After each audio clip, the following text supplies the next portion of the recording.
अब तक समाचार में आपका स्वागत है। गुजरात विधानसभा के चुनाव के चलते वेजलपुर विधानसभा की सीट पर जो है कल आम आदमी ने जो एक कार्ड खेला है मुसलमानों को जो इकट्ठा करने का, और जो है लेमन ट्री होटल है वहाँ पर एक कॉन्फ्रेंस रखा गया था। वहाँ पर जो है 3000 करीब मुसलमानों को बुलाया गया। पूछा उनसे तो किसी को ये नहीं पता था कि इन्हें क्यों बुलाया गया और सिर्फ वेजलपुर विधानसभा के ऊपर ही क्यों ध्यान दिया गया था कि एक ही वेजलपुर विधानसभा के जो है चुनावी मतदाता हैं उनको इकट्ठा करने की वजह क्या थी, वो हमने उनसे सवाल किया। कोई कुछ बोल नहीं पाया है और आसपास के लोगों का यही कहना था, जो तथ्य जानकार जो लोग थे पॉलिटिक्स के, उनका ये कहना था कि वेजलपुर विधानसभा से एक महिला हिजाब वाली महिलाओं को ओवैसी साहब ने जो टिकट दिया है, मुस्लिम मतदाता जो है एक तरफ हो चुके हैं। मुस्लिम वोटर्स जो है जैनब बेन को चाहते हैं, जैनब शेख को, और उनके साथ खड़े रहना चाहते हैं क्योंकि पिछले 1 सालों में जो पार्षद तरीके जैनब शेख ने काम किया है काफ़ी बड़ी बेहतर तरीके से।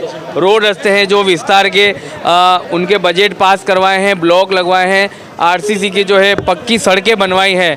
तो हम क्यों ना जैनब शेख को ही चाहें, ऐसा यहाँ की आवाम का भी हम लोगों ने जो ग्राउंड जीरो किया उसमें देखने को मिला।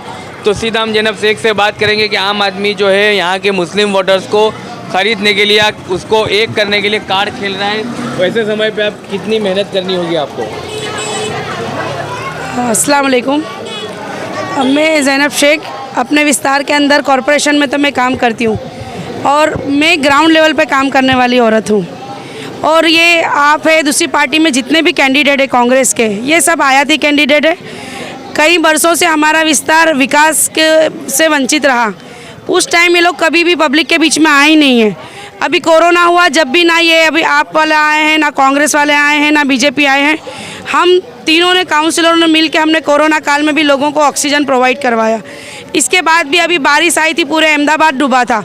उस टाइम पे भी ये लोग, ये कैंडिडेट में से एक भी कैंडिडेट पब्लिक के बीच में गया नहीं है, ना पब्लिक का दुख सुना है। ये लोग सिर्फ इलेक्शन का टाइम आता है जब भी पब्लिक के बीच में आते हैं। अगर आम आदमी पार्टी को इतना ही दुख है, दर्द, तो उसको लोगों के बीच में खड़े रहना चाहिए। वो तो धर्म की राजनीति कर रही है, वो तो नोटों पे लक्ष्मी जी की और उनकी माताओं की फ़ोटो मांग रही है। यानी ये सियासी पार्टी है, अपने आप को सेक्युलर बोलती है, लेकिन ये सिर्फ इनकी झूठे दकियानुसी बातें हैं। इनके दिल में कुछ है, इनकी ज़बान पे कुछ है। इस वजह से मैं इनको कहना चाहूँगी कि मुसलमान को बांटने की कोशिशें बंद कर दें और उनके बीच में आके ग्राउंड लेवल पर जो काम करता है मुसलमान और हमारे जितने भी वोटर्स हैं वो उनको पसंद करना चाहते हैं।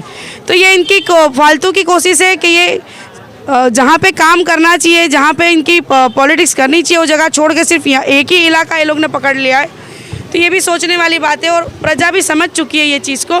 तो मुझे अल्लाह की ज़ात पे भरोसा है और अपने लोगों पे भरोसा है कि इंशाअल्लाह वो इलेक्शन के दिन अपने दुआओं से, अपने वोटों से मुझे नवाजेगी। और यहाँ पे जब देखने लगा कि आसानी से मुस्लिम की सीट निकलने वाली है, तो बीजेपी ने अपना पावर का इस्तेमाल करके यहाँ पे काफ़ी लोगों को अपक्ष से खड़ा कर दिया गया है ताकि मुस्लिम वोटों को तोड़ा जा सके। ये खौफ ही बताता है कि बीजेपी यहाँ पे हारने वाली है इंशाअल्लाह। काफ़ी समय जो हम लोग देख रहे हैं ग्राउंड जीरो रिपोर्ट कि आप सुबह से निकलते हो, रोज़ाना कितना किलोमीटर बहन आप चलते हो और काफ़ी मेहनत मशक्क़त करते हो। ऐसा प्रचार जो है, प्रसार प्रचार हमने किसी कैंडिडेट का नहीं देखा जो डोर टू डोर लोगों को मिलने गए हो। सिर्फ देखा है हमने तो ढोल ना से डीजे और रैली देखी। आप कैंपेन कर रहे हो तो लोगों का ये कहना आपका कैंपेन है वो बेहतरीन लोगों को लग रहा है कि काफ़ी लोगों को साथ आप कनेक्टेड हुए हो, लोगों से मिल रहे हो। कैसा देख रहे हो आपके जो परिवार के लोगों को कैसे छोड़ के आते हो? क्योंकि देखिए एक महिला कैंडिडेट है, अपने बच्चे को भी देखना होता है, अपने घर परिवार को भी देखना होता है। वो सब कुछ छोड़ के सुबह से जब ये राउंड में निकलते हैं जनता के लिए और उनके कामों को समझने के लिए कि पिछले सालों की जो सरकार रही है उन्होंने कोई सुविधा बेसिक नहीं दे पाई इस विस्तार के अंदर, उनको समझने के लिए बहन निकलती अपने परिवार को, बच्चों को छोड़कर। उन्हीं से हम सीधा पूछेंगे कि कैसी तकलीफ़ों का सामना करके आप लोगों की समस्याओं को खदेड़ने निकलते हो। इस बार देखा जाए तो पार्टी ने भरोसा करके मुझे टिकट दिया है। काउंसिलर तो हूँ मैं, वार्ड में हमेशा ग्राउंड लेवल पर रहती हूँ। सुबह में 11 से 1 के बीच में मैं अपना काम निपटा के बच्चे को स्कूल ट्यूशन वगैरह का भी मैं ध्यान रखती हूँ। मेरी ज़ईफ़ अम्मा घर में है, मैं उनका भी ध्यान रखती हूँ। उसके साथ साथ अपने विस्तार के लोगों का भी मैं ध्यान रखती हूँ। मैं 11 से 1 से 2 बजे तक मैं अपनी ऑफिस में बैठती हूँ। जनता दरबार होता है, वहाँ पर लोगों के प्रश्नों को सुनती हूँ। फिर शाम के बाद मैं उनके बीच में जाके उसको हल कराने की कोशिश करती हूँ। इस तरह पिछले 1-1.5 साल से मैं लोगों के बीच में लगातार हूँ और अभी भी सुबह से मैं निकल जाती हूँ लोगों के बीच में, शाम तक, रात तक, मगरिब के बाद तक मैं इनके बीच में रहती हूँ और इनको समझाने की कोशिश करती हूँ और ये लोग भी समझ रहे हैं कि नेता उनके बीच में आके उनकी सुने। आज यहाँ पे कोई सुनने वाला नहीं है। आज सारी कितनी कंप्लेंट्स भी मुझे मिल रही है, तो आइंदा सालों में भी मैं इसी तरह मेहनत करती रहूँगी और अपने लोगों के विकास के अंदर उनका कंधे से कंधा मिला के काम करूँगी। तो आखिरी सवाल के चुनाव के बाद आप इसी तरह लोगों के बीच में रह पाओगे, ये लोगों की भी सवाल है। आखिरी सवाल, चुनाव के बाद भी आप मिलोगे? ये चुनाव के बाद मैं काउंसिलर तो हुई ना जी, मुझे जीत के आए सिर्फ 1.5 साल हुआ है, 3.5 साल और बाकी हैं और मैं मेरी ऑफिस पे सुबह में 11 से 1 के बीच में होती हूँ, तो लोग मुझे कांटेक्ट कर सकते हैं। और दूसरी बात देखी जाए तो अभी जो मेरा पर्चा बट रहा है उसके अंदर मैंने अपना पर्सनल नंबर भी लिखा के रखा है, तो लोगों के दरमियान, मेरे दरमियान कोई नहीं आएगा इंशाअल्लाह। और वो मुझे कभी भी उनकी कंप्लेंट्स फ़ोन पे भी दे सकते हैं, व्हाट्सएप पे भी दे सकते हैं और फ़ोन भी कर सकते हैं वो लोग मुझे। यानी मैं प्रजा के बीच में रहती हूँ और रहूँगी इंशाअल्लाह इस इलेक्शन के बाद भी। अगर ये इलेक्शन में दूसरे कोई कैंडिडेट हारे तो उनको ढूंढना मुश्किल हो जाएगा। अच्छा, लेकिन मैं तो जहाँ थी वहीं रहूँगी, पब्लिक के बीच में अपना काम था करना वो करती रहूँगी।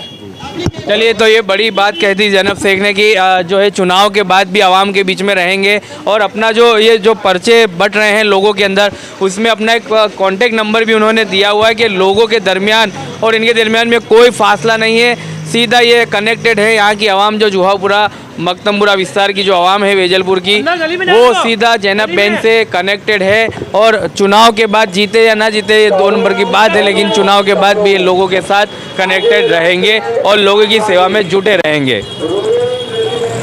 ऐसे ही आपका जो गुजरात विधानसभा के चुनाव की खबरों को देखने के लिए देखते रहिए आप तक समाचार। धन्यवाद।